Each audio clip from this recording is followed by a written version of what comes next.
Shalom, selamat pagi teman-teman semua. Kita bersyukur karena pagi hari ini kita boleh kembali lagi bersama-sama beribadah kepada Tuhan. Kita juga bersyukur karena minggu ini kita boleh memasuki minggu Advent yang keempat yang biasanya dikenal dengan Minggu Kasih. Teman-teman semua, meskipun kita harus ibadah online, tapi mari kita mempersiapkan diri kita untuk fokus beribadah kepada Tuhan. Mari sebelum kita memulai ibadah kita berdoa. Tuhan Yesus, terima kasih untuk kasih setia dan kebaikan Tuhan yang masih kami rasakan sampai dengan saat ini. Tuhan yang baik, sebentar lagi kami akan memulai ibadah kami. Kiranya Tuhan menolong kami, memberkati kami, supaya kami boleh mengikuti ibadah pada pagi hari ini dengan tetap fokus kepada Tuhan. Terima kasih Bapa, di dalam nama Tuhan Yesus kami berdoa dan bersyukur. Amin.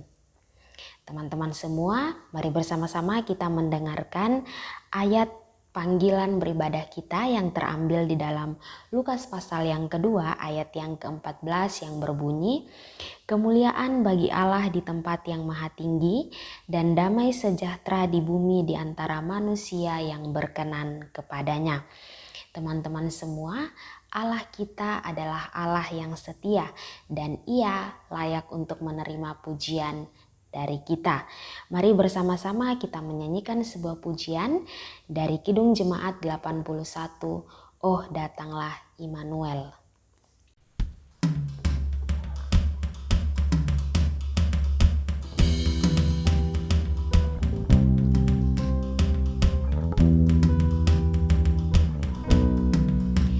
Oh datanglah Immanuel,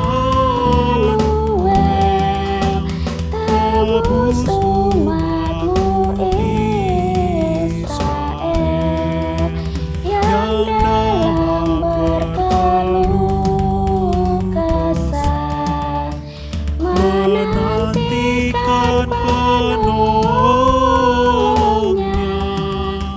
Bersoraklah, hai Israel, menyambut Sang Immanuel.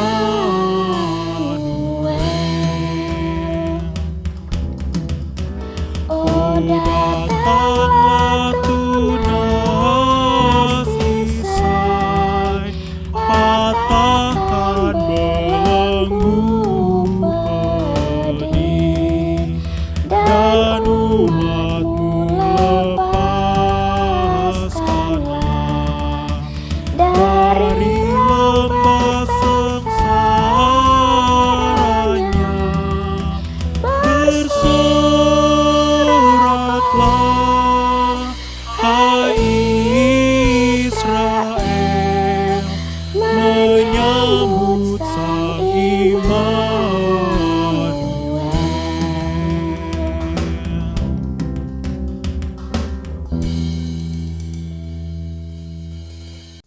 Baik teman-teman, Allah kita adalah Allah yang setia, yang senantiasa kepada kita dalam keadaan apapun.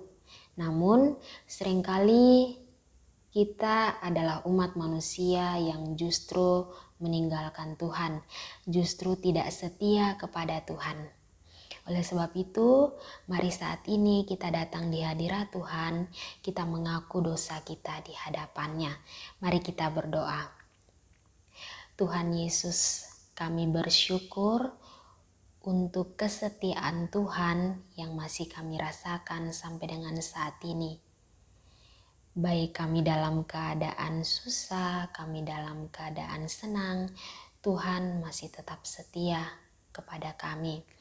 Namun seringkali kami sebagai anak-anak-Mu yang seringkali tidak setia kepada Tuhan.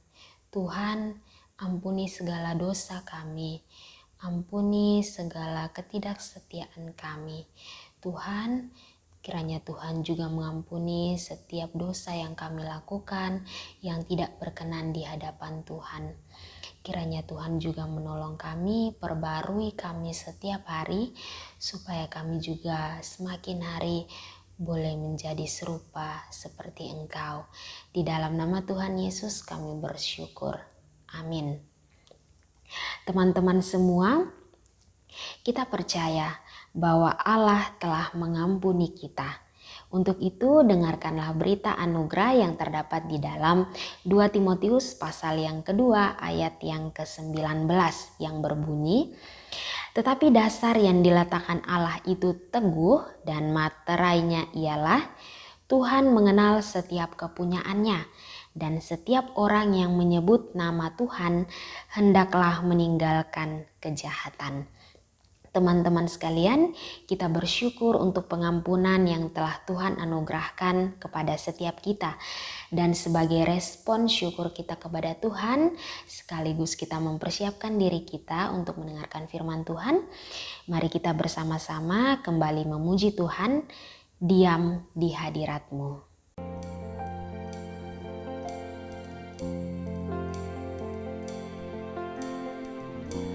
Penuhi hatiku dengan hadir-Mu,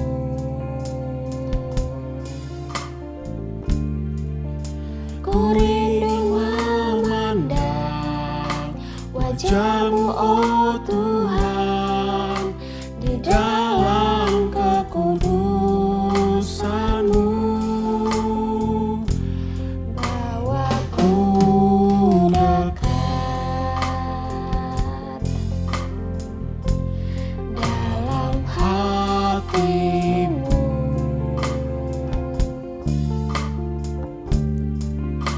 Ku rindu mendengar suara-Mu, oh Tuhan, di tempat kudus-Mu sekarang.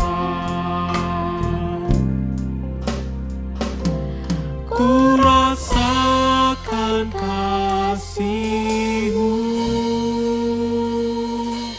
dan indahnya kekudusan-Mu, penuhi dengan kasih-Mu, diam di hadirat-Mu, ku mengangkat tanganku dan ku bersyukur menyembah-Mu, penuhi dengan kasih-Mu, diam di hadirat-Mu.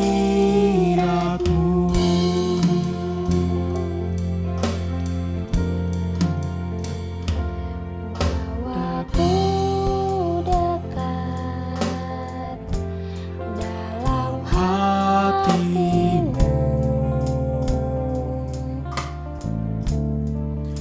ku rindu mendengar suara-Mu, oh Tuhan, di tempat kudus-Mu sekarang. Ku rasakan kasih-Mu dan indahnya kekudusan-Mu, penuhi dengan kasih-Mu, diam di hadirat-Mu, ku mengangkat tanganku dan ku bersyukur menyembah-Mu, penuhi dengan kasih-Mu, diam di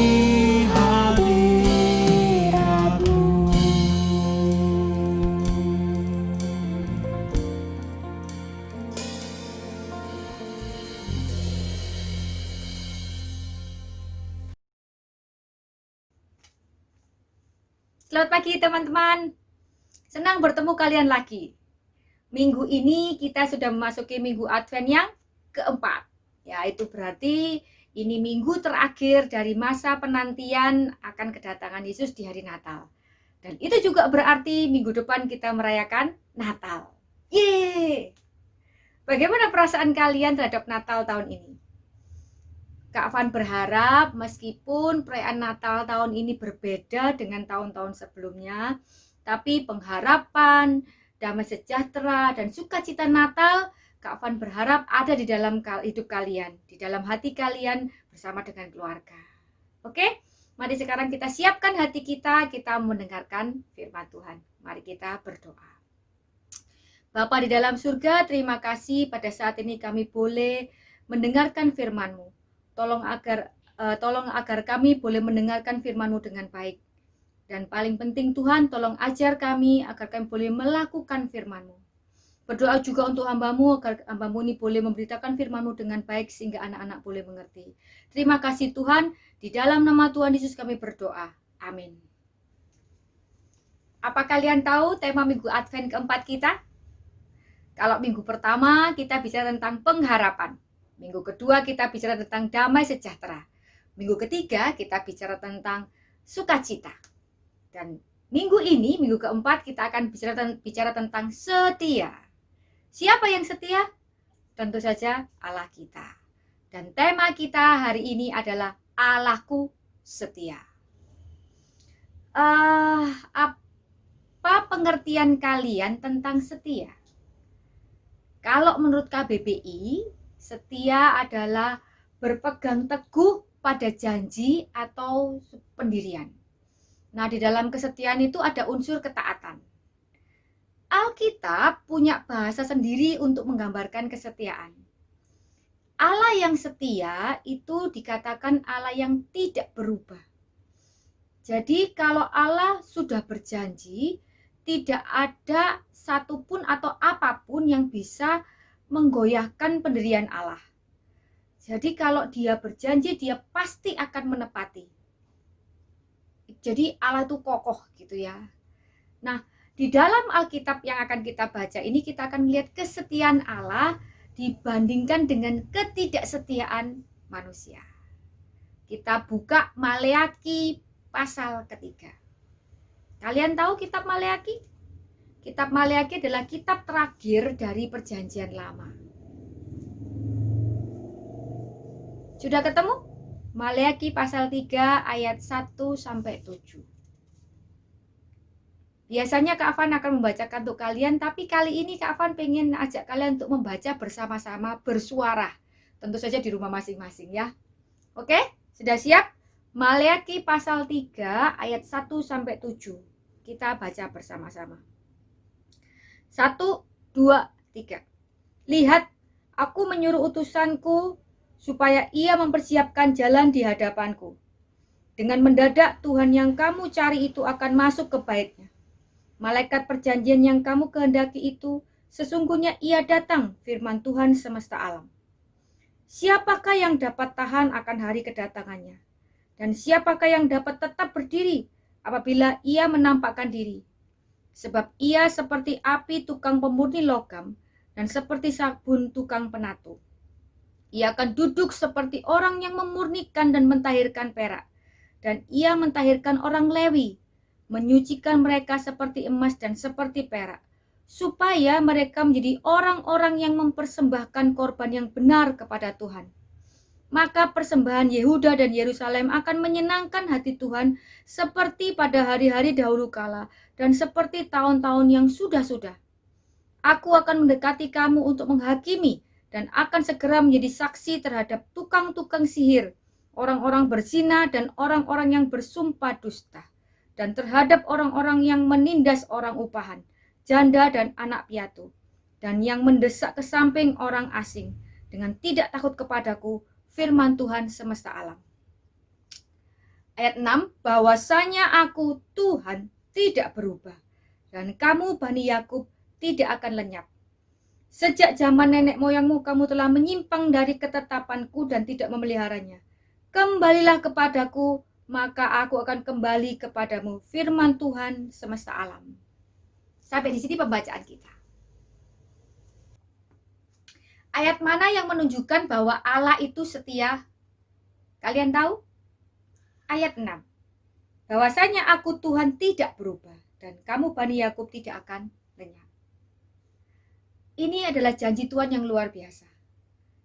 Kalau kita perhatikan ayat-ayat sebelumnya, kita akan melihat bahwa bangsa Israel sudah menjadi tidak setia kepada Tuhan. Jika Tuhan bukan Tuhan yang setia, maka bukan tidak mungkin bangsa Israel akan dibinasakan oleh Tuhan karena bangsa Israel sudah berdosa kepada Tuhan. Sebetulnya penyimpangan apa yang dilakukan oleh bangsa Israel saat itu? Konteks kitab Maliaki itu adalah situasi setelah bangsa Israel pulang dari pembuangan. Pada saat itu bait Allah yang sudah diruntuhkan itu dibangun kembali. Nah, pada awal-awal pemulihan bait Allah, bangsa Israel yang pulang dari pembuangan itu berkomitmen untuk sungguh-sungguh menjaga kekudusan mereka dan juga kesetiaan mereka kepada Allah. Namun, beberapa dekade setelah itu, rupanya terjadi perubahan sikap hati bangsa Israel. Dan itulah yang dicatat oleh kitab Maliaki. Nah, apa hal yang dilakukan oleh bangsa Israel yang menyimpang? Ada dua hal besar yang dicatat di sini, yaitu yang pertama, itu pencemaran korban-korban. Kita bisa baca dari pasal 1 ayat 6 sampai 14. Kamu bisa baca sendiri nanti. Jadi, maksudnya pencemaran korban-korban itu pada saat itu para imam tidak lagi memberikan persembahan korban binatang yang sehat dan yang terbaik. Malah mereka itu mempersembahkan binatang yang buta, timpang, cacat, yang sakit, dan yang cemar kepada Tuhan. Yang baik-baik disimpan untuk diri mereka sendiri. Bukankah hal ini merupakan penghinaan kepada nama Tuhan yang besar dan mulia? Jadi rupanya saat itu para imam itu hanya menjalankan suatu rutinitas, suatu ritual saja, tanpa punya hati kepada Tuhan.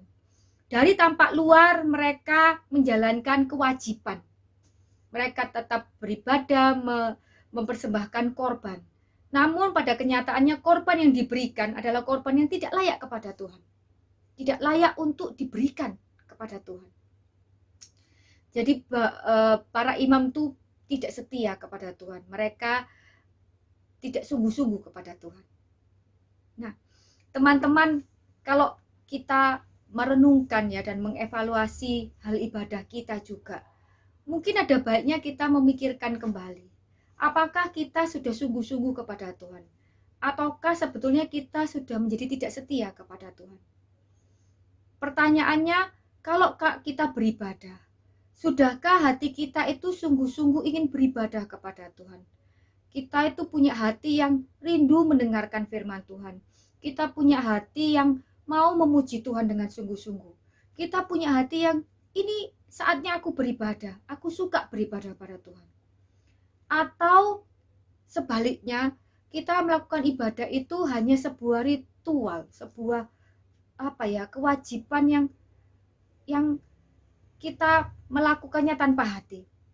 Karena kamu disuruh orang tua, karena kita punya status orang Kristen kan harus beribadah. Kalau nggak beribadah kan kok gimana?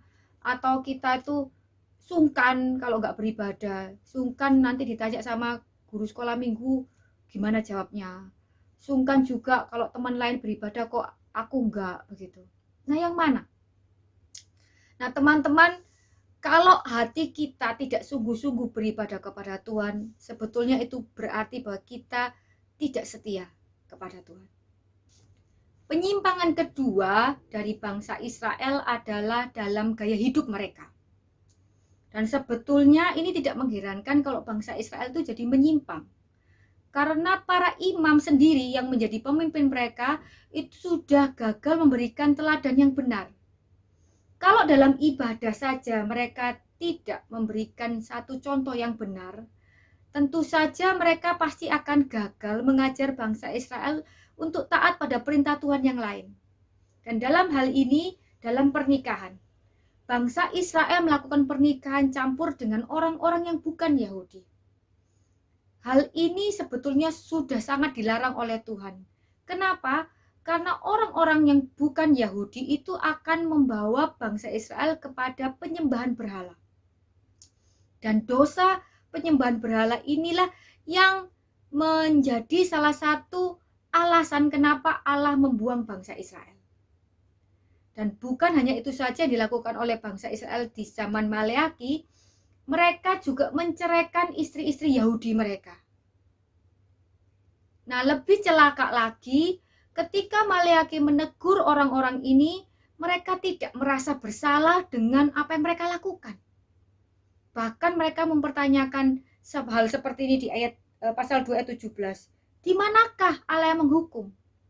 Mereka merasa karena Allah tidak memberikan hukuman saat itu juga, berarti Allah tidak masalah dengan segala dosa mereka. Nah, teman-teman, bagaimana dengan kita? Apakah kita juga sudah merasa tidak bermasalah dengan dosa-dosa yang kita lakukan? Apakah kita sudah tidak merasa bersalah jika kita mencontek? Kita juga tidak merasa bersalah lagi ketika kita berbohong.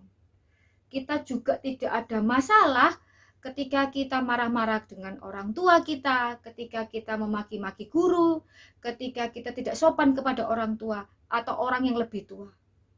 Kalau kita sudah merasa tidak bermasalah dengan hal-hal seperti itu, hal-hal yang menyimpang dari perintah Tuhan, maka sesungguhnya kita sudah menjadi tidak setia kepada Tuhan. Dalam kondisi ketidaksetiaan kita perlu bersyukur kepada Tuhan karena Tuhan itu setia kepada janjinya. Dalam konteks bangsa Israel, Tuhan sudah berjanji bahwa bangsa Israel adalah bangsa pilihannya, umat pilihannya. Karena itu apapun yang dilakukan oleh bangsa Israel, walaupun bangsa Israel sudah sangat tidak setia kepada Tuhan, mereka akan tetap menjadi bangsa pilihan. Dan mereka tidak akan dibinasakan. Seperti yang dikatakan di ayat 6. Lalu bagaimana dengan kita? Sama. Di dalam Kristus Yesus, kita yang sudah ditebus, kita yang sudah percaya kepada Tuhan, tidak akan dibinasakan. Karena Allah berjanji bahwa barang siapa percaya kepada Yesus tidak akan binasa. Walaupun seringkali dalam hidup kita tidak setia. Tapi teman-teman, ingat, Allah bukanlah Allah yang bisa dipermainkan, bisa diremehkan, bisa tidak dihormati. Bagaimanapun juga Allah adalah Allah. Dia adalah pencipta langit dan bumi, dia adalah Allah yang maha kuasa, dia adalah Allah yang maha kudus. Dan dia tidak akan membiarkan umatnya dan kita anak-anaknya hidup sembarangan di hadapannya. Terhadap ketidaksetiaan kita, terhadap ketidaksetiaan bangsa Israel, Allah bertindak. Apa yang dilakukan oleh Allah? Dalam bacaan kita ada dua hal yang dilakukan oleh Tuhan terhadap ketidaksetiaan bangsa Israel. Yang pertama, Tuhan akan datang di ayat 2. Nah, nubuatan dalam konteks kitab Maleaki ini digenapi di dalam perjanjian baru. Di sini utusan Tuhan digenapi dalam diri Yohanes Pembaptis. Dan juga Tuhan Yesus datang sebagai manusia untuk menebus dosa umatnya. Nah, dalam konteks hidup kita, Tuhan sudah datang dalam diri Tuhan Yesus menjadi juru selamat satu-satunya yang mampu menyucikan kita. Dan kemudian kita menantikan Tuhan akan datang kedua kalinya sebagai hakim atas dunia ini. Nah, hal kedua yang dilakukan oleh Tuhan adalah ketika dia datang, dia akan menyucikan dan memurnikan kehidupan umatnya. Di sini dikatakan dia akan menjadi seperti tukang pemurni logam yang akan memurnikan logam dari kotoran yang melekat, atau seperti penatu yang akan menggelontorkan noda dari kain dengan sabun. Nah, teman-teman kalau tahu proses pemurnian logam, bahan utama adalah api. Jadi logam yang akan dimurnikan itu akan dipanaskan dengan sangat sehingga dia meleleh. Dan biasanya kotoran yang bukan logam murni itu akan muncul di permukaan. Jadi mereka akan naik. Nah, bagian itu akan dibuang dan dibersihkan. Demikian terus sehingga tinggal bagian yang murni. Kata ahli pemurni logam katanya, kalau logam itu sudah murni, kita bisa tahu dari adanya refleksi. Jadi bayangan kita pada permukaan logam yang murni dan jernih itu. Nah, teman-teman, proses pemurnian logam atau proses pemurnian kehidupan kita itu kadang-kadang menjadi hal yang tidak mudah. Bisa jadi kita merasa sakit, kita juga merasa kecewa, kita mengalami duka cita, putus asa, kebingungan, dan lain sebagainya. Tapi proses pemurnian itu kita perlukan agar kita boleh kembali berkenan kepada Tuhan. Nah, teman-teman, kita sudah lihat bahwa Allah itu setia. Walaupun kita tidak setia, Allah tetap setia. Nah, apa yang harusnya kita lakukan untuk merespon kesetiaan Allah? Melalui perenungan firman Tuhan hari ini, Kak Van ingin mengajak kalian melakukan 2 hal sebagai respon kita. Yang pertama adalah, mari kita kembali kepada Tuhan. Di ayat 7 bisa kita baca bersama, sejak zaman nenek moyangmu kamu telah menyimpang dari ketetapanku dan tidak memeliharanya. Kembalilah kepadaku, maka aku akan kembali kepadamu, firman Tuhan semesta alam. Nah, walaupun kita sudah tidak setia, Allah berjanji bahwa kalau kita kembali kepadanya, Allah akan menerima kita. Bagaimana caranya? Sederhana, kembalilah kepada Allah. Berdoa, memohon ampun atas ketidaksetiaan kita, dan percayalah bahwa Allah menerima kita kembali. Masih ingat cerita perumpamaan yang Tuhan Yesus berikan, perumpamaan tentang anak yang hilang? Ketika anak bungsu itu menyadari kesalahannya, dan dia memutuskan untuk pulang, ya dia langsung pulang. Dan di dalam cerita itu dikatakan bahwa sang bapa menerima anaknya yang sudah tidak setia ini kembali dengan sukacita. Allah menerima kita kembali saat kita mau pulang kembali kepadanya. Yang kedua, mari kita setia kepada Tuhan. Bagaimana caranya? Yang bisa kita lakukan pertama kali adalah kita mohon Roh Kudus untuk menolong kita, agar kita bisa setia kepada Tuhan. Kesetiaan adalah salah satu buah roh. Itu berarti jika hidup kita dipimpin oleh Roh Kudus akan memampukan kita untuk setia kepada Tuhan. Dan yang kedua, mari kita memfokuskan segala hidup kita dan pikiran kita kepada Tuhan dan get connected dengan Dia. Kalau ngomong soal get connected itu, yang terlintas di pikiran kita adalah media sosial. Nah, mari kita ambil contoh satu Instagram ya. Nah, bagaimana kita memperlakukan Instagram kita? Atau bagaimana kalian memperlakukan Instagrammu?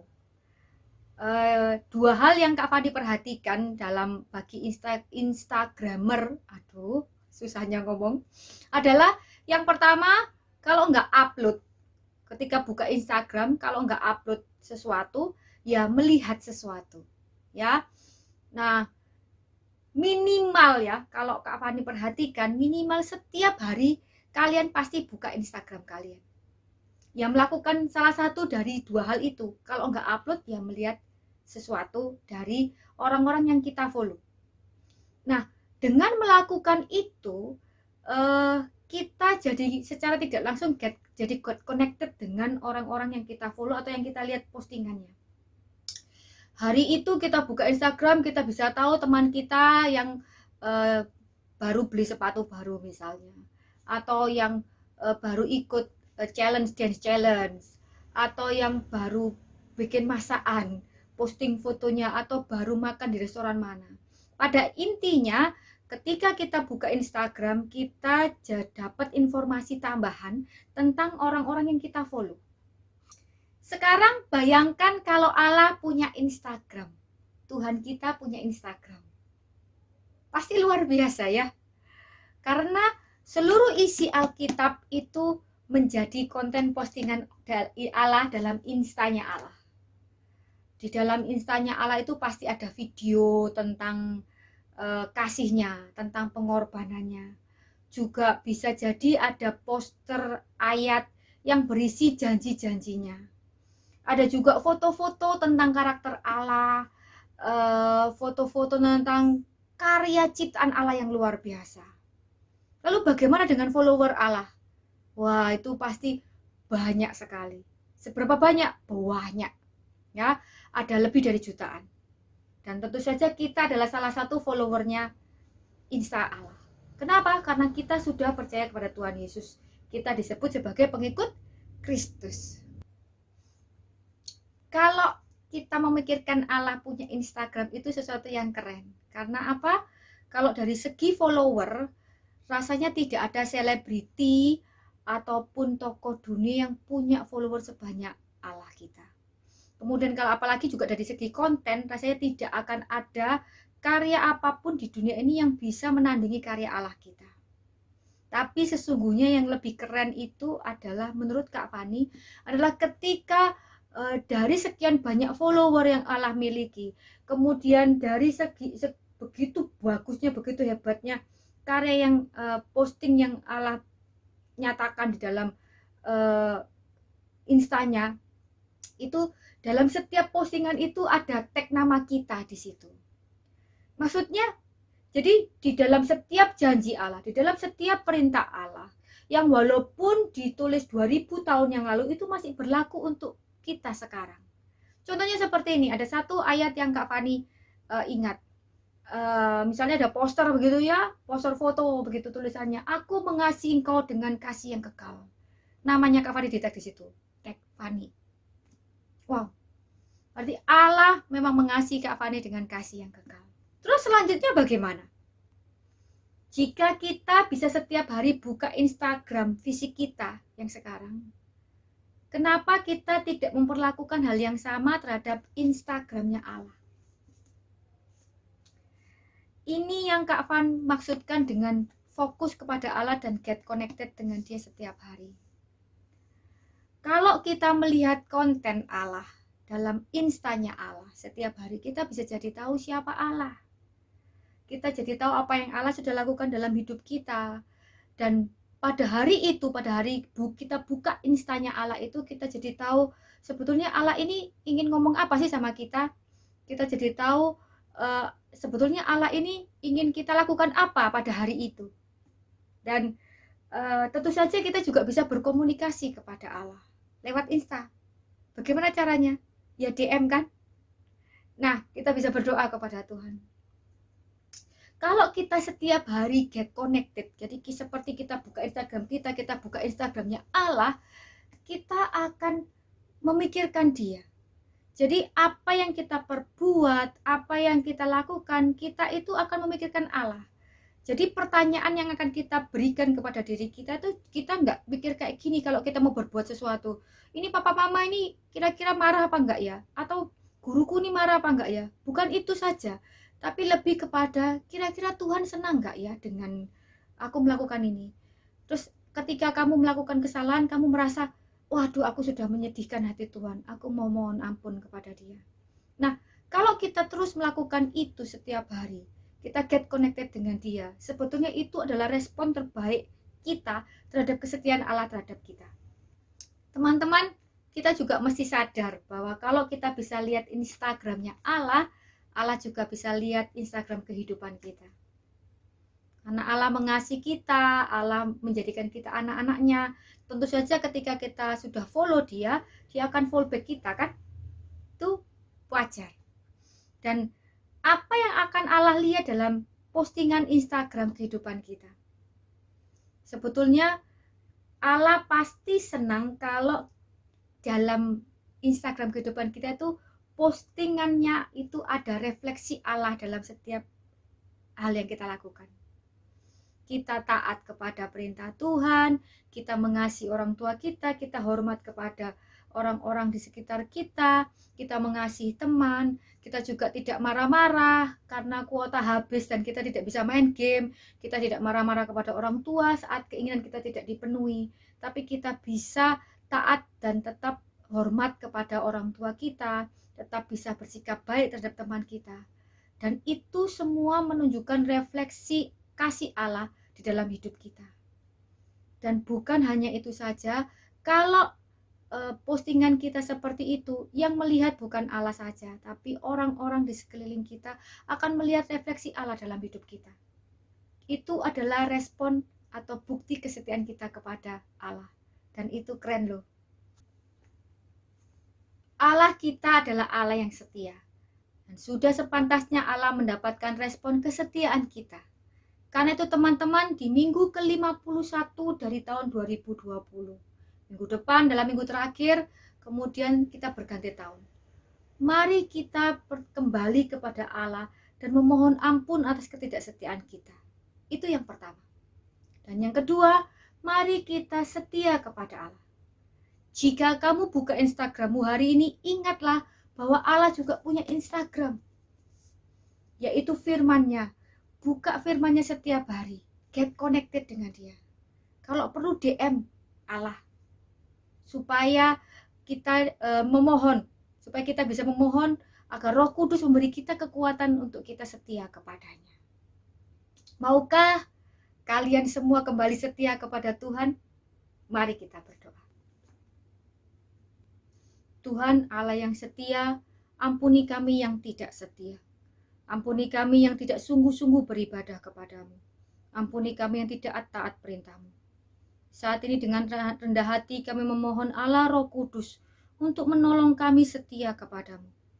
Memohon juga untuk mengingatkan kami saat kami membuka Instagram kami juga ingat bahwa Allah punya Instagram, yaitu firman-Mu. Dan biarlah kami boleh ingat untuk terus get connected dengan Tuhan. Terima kasih Tuhan atas firman-Mu. Di dalam nama Tuhan Yesus kami berdoa. Amin. Teman-teman semua, kita bersyukur karena kita boleh bersama-sama mendengarkan kebenaran firman Tuhan. Sekarang tiba saatnya kita akan memberikan persembahan syukur kita kepada Tuhan. Namun sebelum kita memberikannya, mari bersama-sama kita mendengarkan ayat persembahan kita yang terambil di dalam Mazmur pasal yang keempat, ayat yang ke-6 yang berbunyi demikian. Persembahkanlah korban yang benar dan percayalah kepada Tuhan. Mari sambil kita memberikan persembahan syukur kita kepada Tuhan, kita menyanyikan pujian persembahanku.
korban syukurku ini yang mengalir di hatiku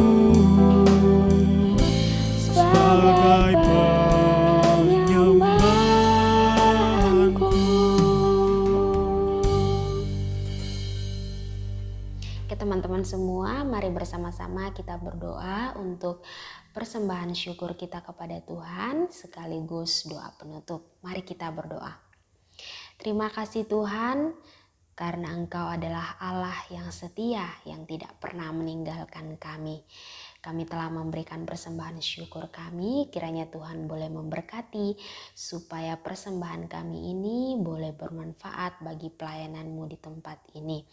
Tuhan, kami juga akan melanjutkan segala kegiatan kami, biarlah Tuhan yang menolong, supaya kami juga senantiasa mengandalkan Tuhan, terlebih lagi kami dimampukan untuk setia kepada Tuhan, seperti firman Tuhan yang boleh kami dengarkan pada kesempatan pagi ini.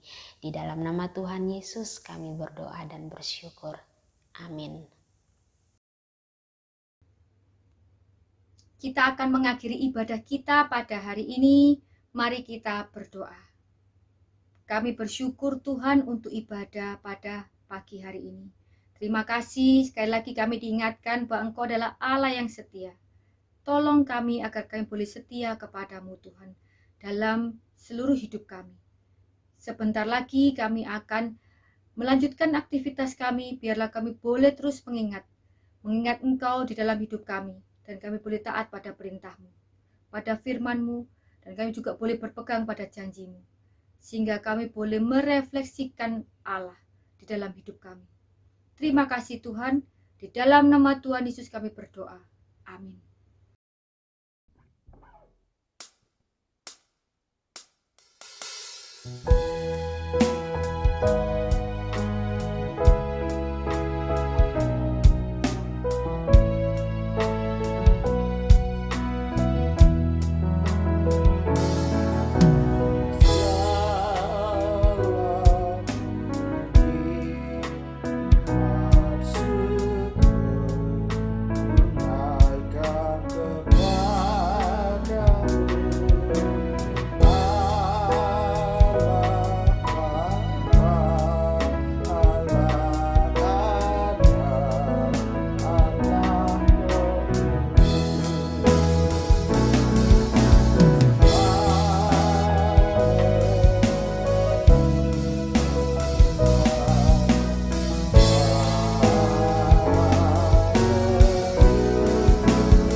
Silakan duduk kembali, ibadah kita selesai. Selamat hari Minggu, Tuhan Yesus memberkati.